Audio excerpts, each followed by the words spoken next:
I want to welcome our guests, John Doris and Laura Niemi. John Doris is a professor in the philosophy, psychology, neuroscience program at WashU in St. Louis. Laura Niemi is a postdoctoral fellow at Harvard University. They're both visiting us this week to give lectures on moral psychology, and we're very excited for them to be here.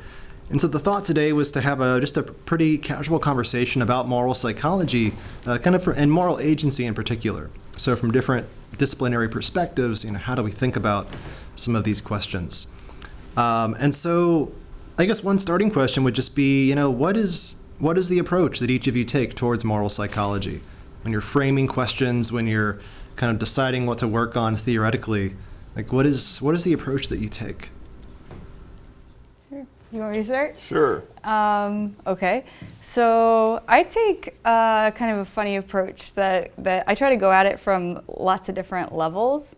So I'm interested in how really lofty beliefs about right and wrong relate to how people judge specific events about right and wrong. So like actual assaults and rapes that are described in vignettes. And then I'm interested in how people judge even more pared down situations, like if we describe events in the most generic way possible. Because I'm curious about whether their values, when they're really lofty beliefs, might skew how they perceive events at a really basic level. And maybe even how they perceive events, at the really basic visual level, visual perception level. That's really, really interesting. And so it sounds like you incorporate multiple levels of analysis within your work, like focusing on vision and other aspects that go beyond. Different kinds of tests, different kinds of DVs, yeah. Great. Well, thank you. And John, so how do you approach your work? Well, since my home discipline is philosophy, I occasionally read some philosophy when no other alternative leisure activities present themselves. And so what my kind of thing is,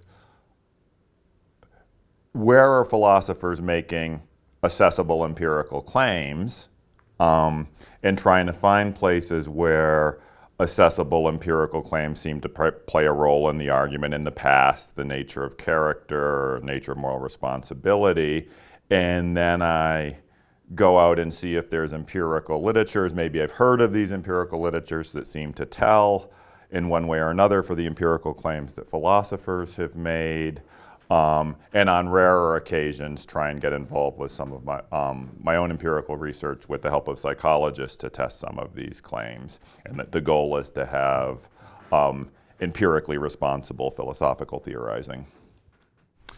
Well, thank you. I think these are very interesting complementary perspectives. And I guess building off that, so what do you, from each of your disciplines, you collaborate across to different areas. What do you see as the appropriate relationship between philosophy and psychology? And do they constrain each other? Can they complement one another? How do you see the two disciplines interfacing? Well, when I read philosophy, I'm kind of looking for, I'm always going, is that I think there's a test in there that we could be doing. That's testable, and I'm making notes like that throughout. So I think we kind of approach it similarly, like that. But I also think about philosophy. I also come at it like I think about everyday human beings who, as having philosophies. And so I often get wary about elitism within philosophy. So I also think about folk construals of things as philosophies. And so when I talk about lofty beliefs about right and wrong, that to me is philosophy to most people.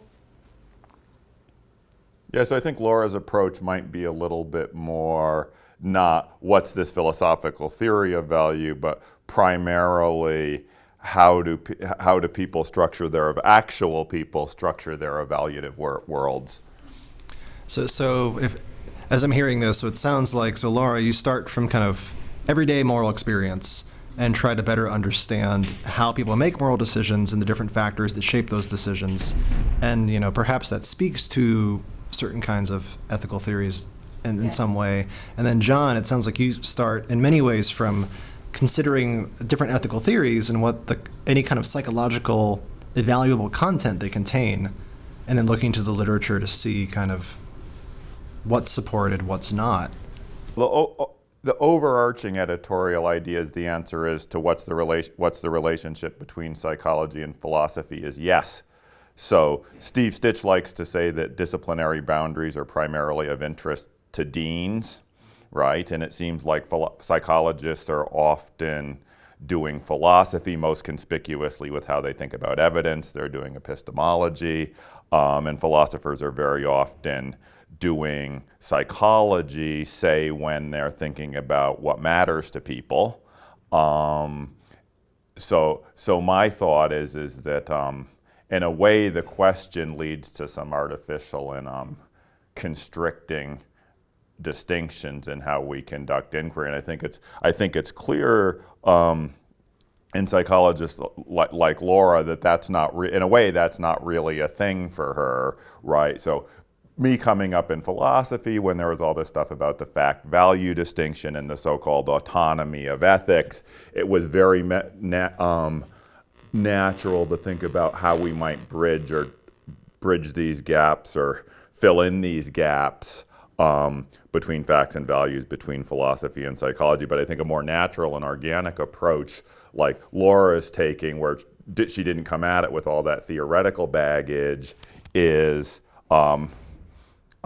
it's not like there's philosophy questions on one hand and psychology questions on the other, but there's a range of questions that have both philosophical and psychological content, and those are often the interesting ones. That isn't to say, I'm not informed by philosophical theory in ways that move my work forward in dramatic ways from people who are, purely doing philosophical theory work. So it sounds like another way of saying what you were saying here is that, I mean, in many ways, this is a topic, a problem, the question of morality that it's something that it speaks in many powerful ways to multiple disciplines, and maybe it's more productive and generative for us to not think about the disciplines per se, but rather to think about, what do each of us as academics, like people who care about the world, like what do we bring to the table? What do we bring to the conversation? In a way, so no one has told me what philosophy is, and I think in the same way, no one has told me what psychology is. And so in a way, imagining there's this kind of clearly articulated interdisciplinary interface where we have a good notion of what the two disciplines interfacing are, that seems to me a misguided way to think about it. I was thinking about it coming over, if you had a chemist in here, you probably wouldn't say, what is chemistry? Well, I guess we talk about chemicals, right? So on my view, the notion of a discipline is in a way misguided. I guess building off of that, maybe moving to a slightly different question then. So in that way, it's not building off the same question. So, I mean, one goal of the Rock Ethics Institute is to promote exciting new research in moral psychology from a variety of perspectives, and particularly the initiative we're starting on moral agency, that's a very clear focus. Is there work that either of you are doing, either separately or collaboratively, that you're particularly excited about, either in progress or recently published work that you think is really groundbreaking or just personally compelling? I'm doing work on this topic. Strangely enough, it's compelling me to keep working. I started looking at this topic because I was interested in how people judge some events that sort of fall in between moral domains of harm and purity. which doesn't, on the face of it, have anything to do with agency right now. So, okay, rape, for example, can be construed as obviously straightforwardly involving harm and exploitation. But for some people, it very much involves a violation of purity and chastity.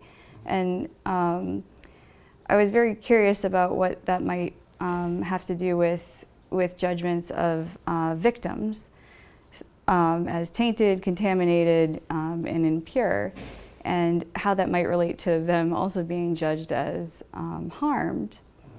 And what I was also aware of was that there was this growing interest in people as having a diverse set of moral values. And so John Haidt's work, Jesse Graham's groundbreaking work on these different moral foundations. And so this started my work with Leanne Young, where we looked at how having these different moral values related to how people judged victims. And we looked at victims of various crimes of a sexual and a non-sexual nature. And what we found, surprisingly, was that being more likely to endorse moral values involving loyalty and obedience and purity was related to being more likely to consider victims contaminated and tainted across both sexual and non-sexual crimes. So it wasn't just about rape, and it also wasn't just about purity values. So there's something about this cluster of moral values that's related to considering victims contaminated and tainted. And this was regardless of political orientation, even though I'm sure on the face of it you're thinking, well, this is a conservative thing. And maybe it's just about being a man or a woman. It's held regardless of gender of the participant and regardless of religion too. So there's something about endorsing these moral values that's related to considering victims contaminated. And we continue to follow up with this, and we found that it's also related to considering victims to have allowed and controlled and deserved the event. So now we're getting closer to agency here. And to also have considered the perpetrator as the agent as less necessary and sufficient. So now we're really getting close to agency. And then we started to see that it was related to some linguistic evidence where it was related to attributing causation more to patients in the most pared down descriptions of these events. So yeah, it's starting to look like some very curious things are happening with how people are attributing agency in these values. So yeah, so basically people who endorse these, what are called the binding foundations, so thinking about not betraying the group, not disrespecting authority, not violating purity and sanctity, these people are more likely to kind of put the victim in a role where they're more responsible for what they've done and attribute them more agency rather than placing them as the victim.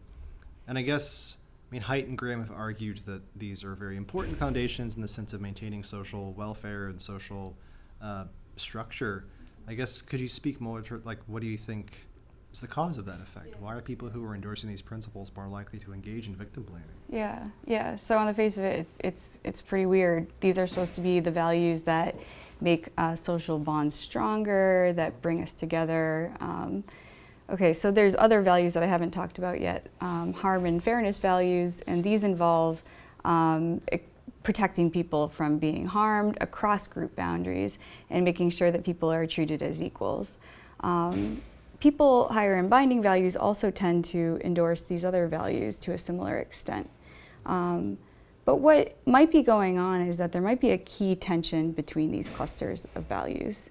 And it might be the case that endorsing binding values is just fundamentally at odds with endorsing these other sorts of values. And that to uphold the binding values cluster, you sometimes have to make trade-offs where you are harming people. And that these involve to be loyal, snubbing the outgroup, to be obedient. Sometimes you have to carry out orders in which you harm people. And to preserve purity, sometimes you have to stigmatize people who have been violated. And that is the nature of the values, that they do involve things that seem on the face of it not coherent with our our sense of morality typically. Yeah, that's a fascinating set of findings, and I think does very much speak to how we think about agency and how we think about who has agency. Where do you see, I mean, do you have any kind of new directions that those initial findings have sparked in your research program? Yeah, so I was sort of hinting at the end there. So these values are related to attributing causation to patients when we give people these very simple prompts. So for example, Bob stabbed Amy because he or she, and forced choice, they select between the pronoun referring to the sentence subject or object, in this case Bob or Amy. And we find across a range of harm and force verbs that being higher in binding values is related to selecting the referent to the object, regardless of whether it's Bob or Amy in the subject position, so regardless of the gender of the subject there. And so that looks analogous to our victim blaming with vignettes effect, so it's sort of an implicit victim blaming effect. So we're interested in that and following up with that, and also seeing if it extends to the visual domain using simple animations involving shapes and billiard balls and that sort of thing. But what we're really interested in is the driver behind this, and whether it's the case that what's driving this this effect, what's driving binding values is also driving this flip over to patient causation, if you will. That if we can manipulate binding values, can we use the same? Will the same manipulation also cause people to shift causation over to patients? And so we're working on those experiments next. That's great. One thing your work reminds me of too, and I think it's in part, it connects to in a very obvious way, some work by different labs that focus on this very basic kind of dyadic structure of morality, that focus on the idea that our kind of prototype or fuzzy template for making sense of the moral world is a moral agent intentionally acting upon a moral patient in some way that could be helpful or harmful. And so in many respects, I mean, it sounds like your work does speak to that, but it also presents interesting challenges to that way of carving up moral space. And I was just wondering, thinking about how we perceive moral agents, do you think your work kind of qualifies that work or tells a more complicated story?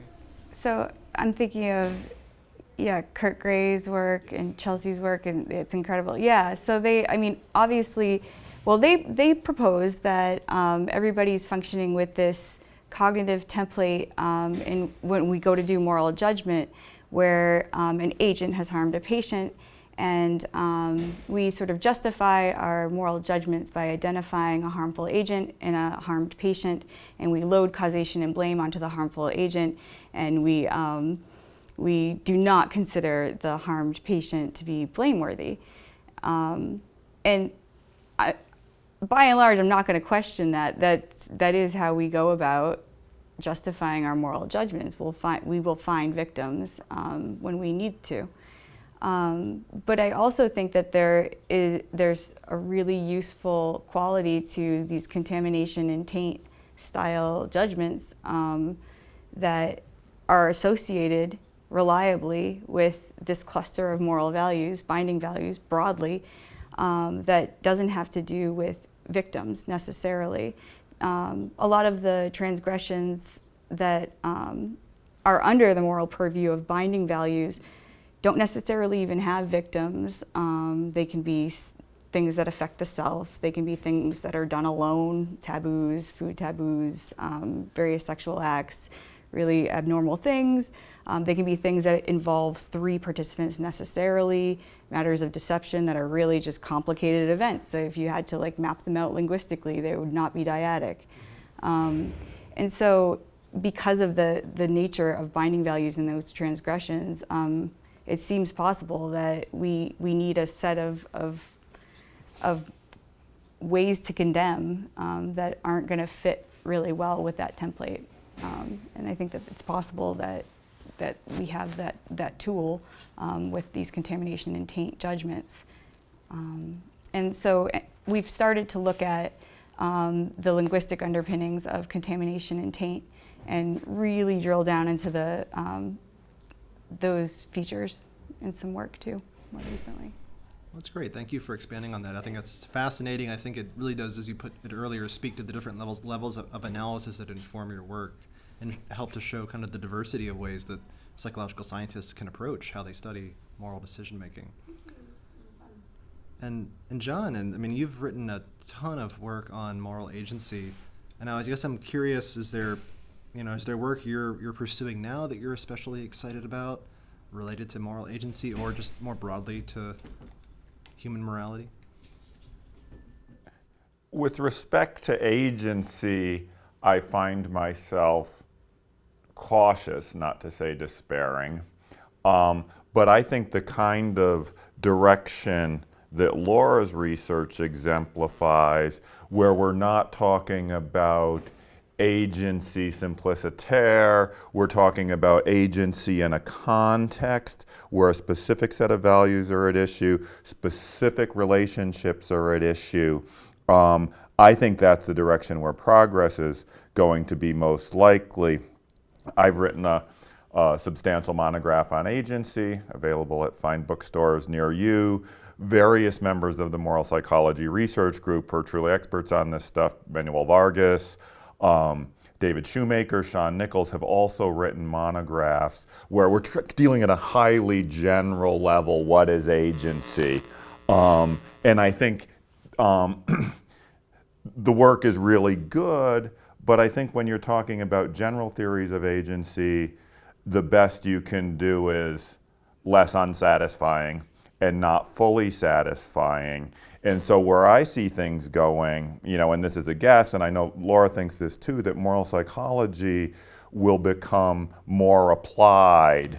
So for example, when the Moral Psychology Research Group first did the Moral Psychology Handbook, it came out in 2010, so say we're working on that, who knows, 2007 to 2010. The chapters are very broad, moral reasoning, right? And now the field is much better established, and we're doing Oxford Handbook of Moral Psychology, and now there's going to be much more applied emphasis. So Laura's stuff on victim blaming. We're going to have a chapter on marriage, a chapter on poverty, and a lot of applied issues. So what does agency and patiency mean in the context of a marriage?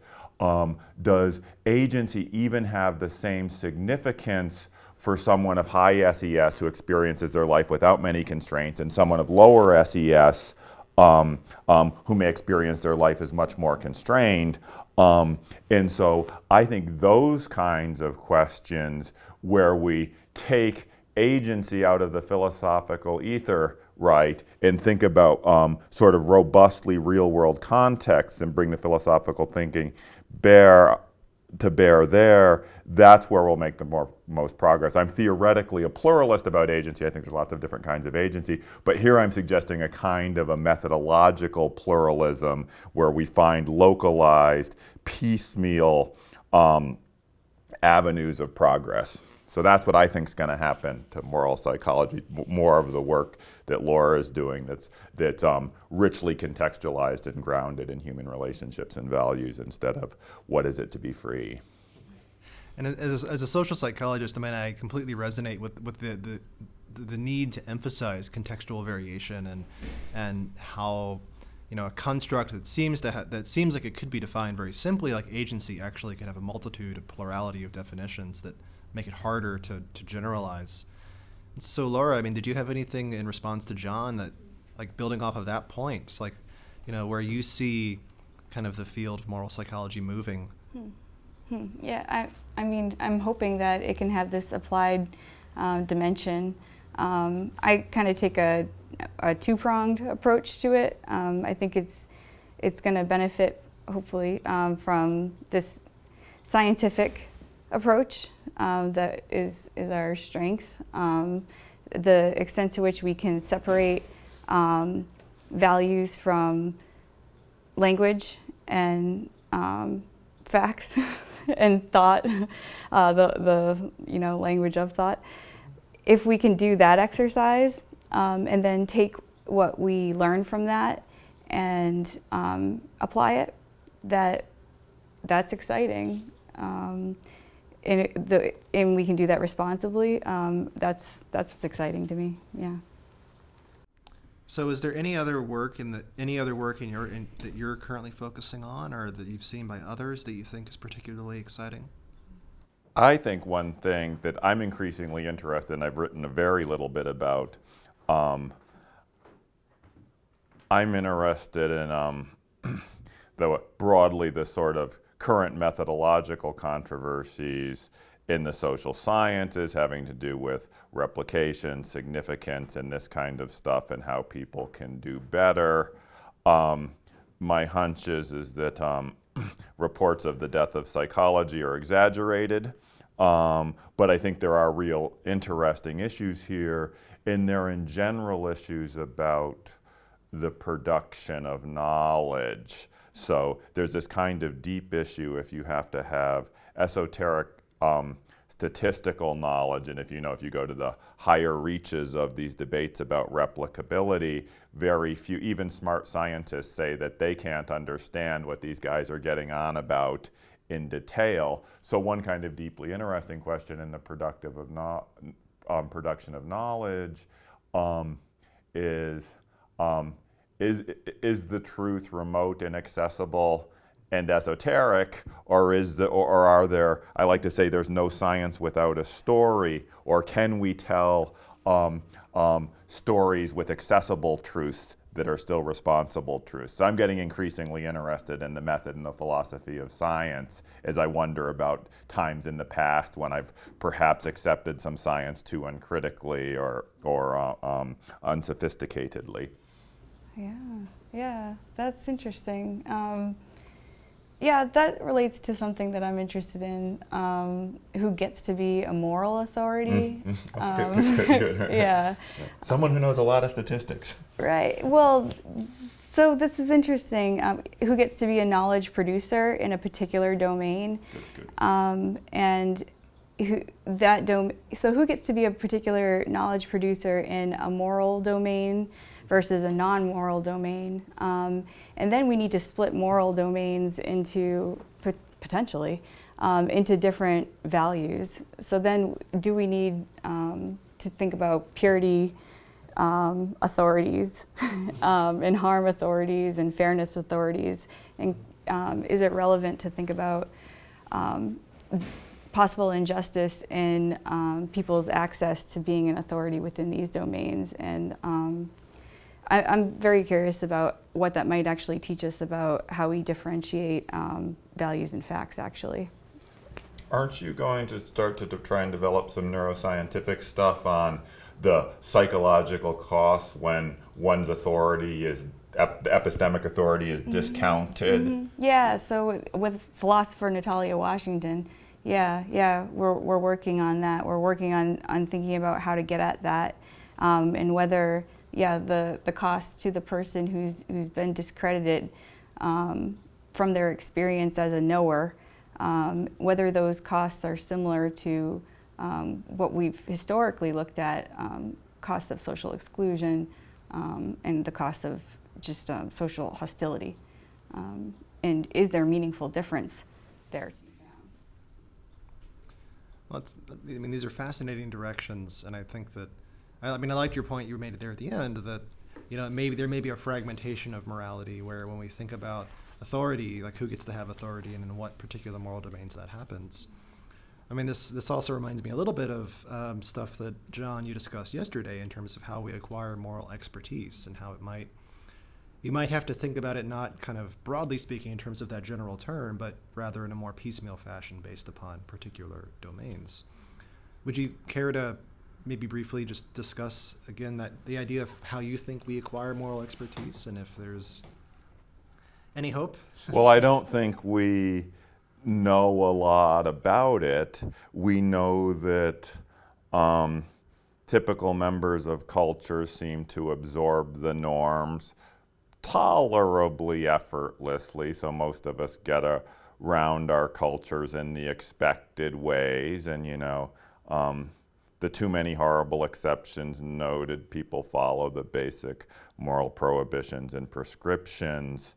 But how we get from that, which is something most of us enjoy, which is not nothing, to say someone being a whistleblower, doing the right thing when it's hard and not what it's expected. So it wasn't hard for you to throw on your jacket this morning instead of a bear skin to come down here and interview us. But what is it when you need?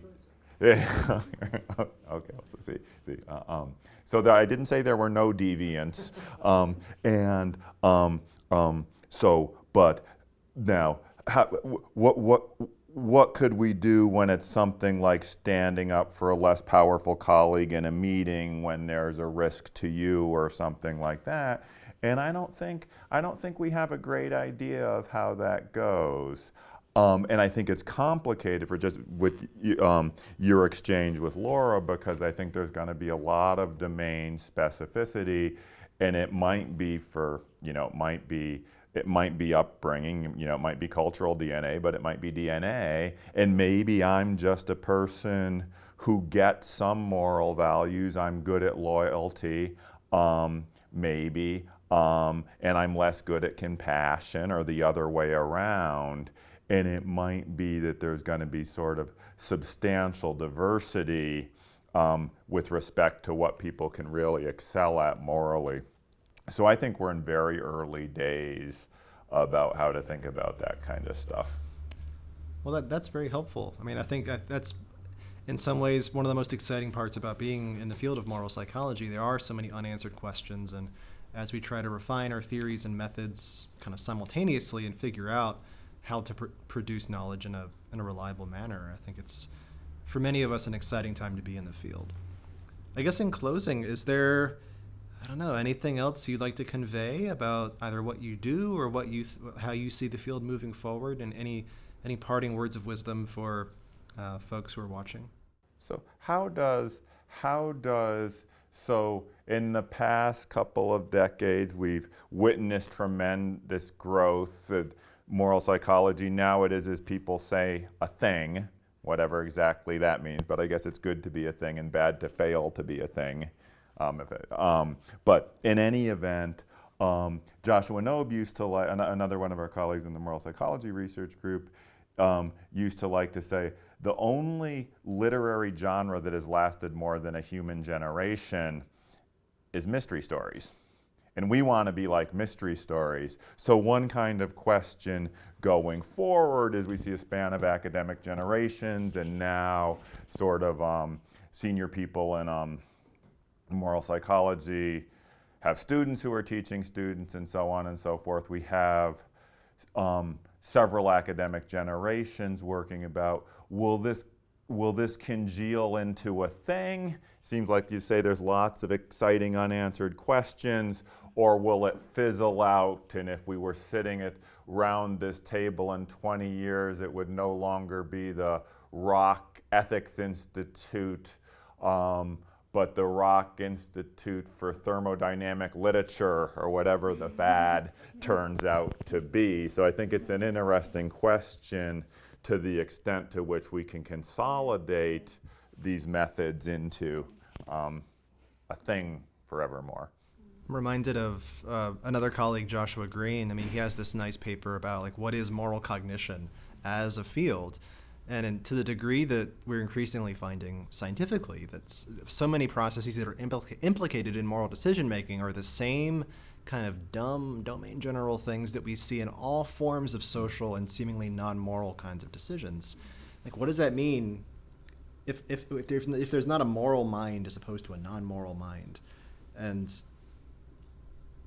really, the study of moral psychology, it's not just moral psychologists doing it, but it's cognitive psychologists and anthropologists and folks who would not normally consider themselves moral psychologists. Is there utility in using that label? It's like, we're the moral psychology folks. And thinking about that, I think, is fascinating.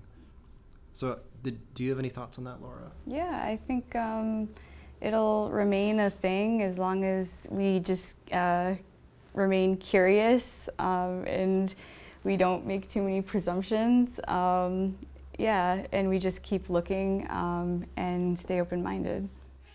That's great. And yeah, I'm reminded too of Jonathan Haidt in his chapter on morality in the Handbook of Social Psychology. He says that he cites, I believe it's the older psychologist William McDougall, who says that morality is the perennial core problem of psychology. It's like, how do we get along with each other without killing each other, basically? How do we navigate social life? And in that sense, I agree with you. I think this is a perennial problem that, regardless of what disciplinary silos or self-labels we use, will be fascinating. Well, thank you both and for joining. And for those of you who like this kind of stuff, in the fall, the Moral Psychology Research Group will be having a conference here at Penn State. And so I encourage you, if this is something that you find interesting, to attend that as well. So thanks for coming to visit us.